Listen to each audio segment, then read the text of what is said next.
उन्होंने मुझे न्योता दिया कि आप आइए हमसे बात करें।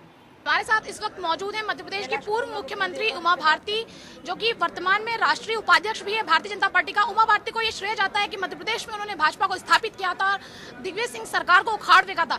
उमा भारती जी, आपसे ये जानना चाहूंगी, मध्य प्रदेश की आप फायरब्रांड नेता है, आपकी राष्ट्रीय छवि भी है, मध्य प्रदेश को लेकर आपका रोड मैप क्या है?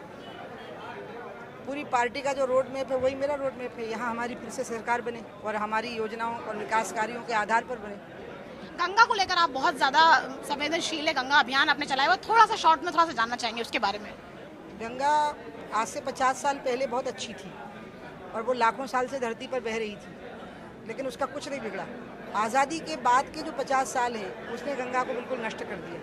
हमने अपने हाथों से अपनी धरोहर नष्ट कर दी। अभी भी इतनी सांस उसमें बची है कि हम चाहें तो उसको अविरल और निर्मल बना सकते हैं। मेरी इच्छा है कि अगर मैं ये काम कर लूँगी तो मैं इसको 1000 जन्मों के बराबर मान लूँगी। जैसा कि आप कहती रही कि गंगा ने आपको चुना है, ऐसा आपको कब महसूस हुआ?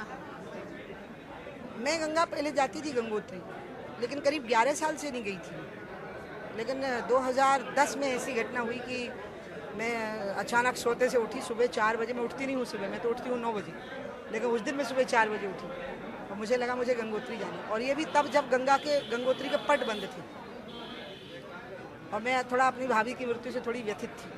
तो मैं वहाँ गई और वहाँ एक महिला मिली मुझे। वैसे वो गंगा ही है एक तरह से, लोग उनको बहुत मानते हैं, और वो मुझे मिली, वहीं गुफा में रहती है। और उन्होंने मुझे नहीं कहा कि गंगा के काम में लगो, बस मुझे ऐसा लगा कि अरे ये गंगा को क्या हो गया। 11 साल के बाद मैंने गंगा देखी थी, मतलब उत्तराखंड में हिमालय में गंगा देखी थी, नीचे तो देखती रहती थी। तब मैंने देखा कि गंगा की धारा सूख गई है, जगह जगह गंगा टनल में चली गई है। तो मुझे बहुत चिंता हुई। फिर गंगा के आंदोलन से जो जुड़े हुए लोग थे उनको मैं मिली खुद जाके, जैसे जीडी अग्रवाल साहब को मिली मैं, और फिर उसके बाद में उसमें लग गई। अब मैं उससे अलग नहीं हो सकती। अंतिम सवाल आपसे दीदी कि आप बहुत भोली हैं, ये माना भी जाता है और लोगों ने ये परखा भी है।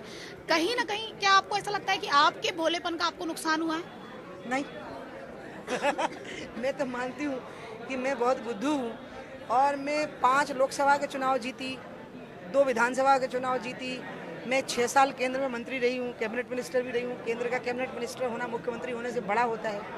उसके बाद मैं मुख्यमंत्री भी बनी हूँ। मैं तो इसके लायक भी अपने आप को नहीं समझती हूँ कि मैं ऐसा कैसे बन गई, मुझे आश्चर्य होता है। मैं तो बहुत बुद्धू समझती हूँ अपने आप को। हमारे साथ थी भाजपा की राष्ट्रीय उपाध्यक्ष उमा भारती जी, जिनका ये मानना है कि केंद्र के जो नेता मध्य प्रदेश के लिए रणनीति तैयार करेंगे उसके लिए वो प्राणपण से जुटी रहेंगी। कैमरामैन नंदन सिंह के साथ प्रियंका कौशल, IBC 24 इंदौर। दीदी धन्यवाद, बहुत शुक्रिया आपका।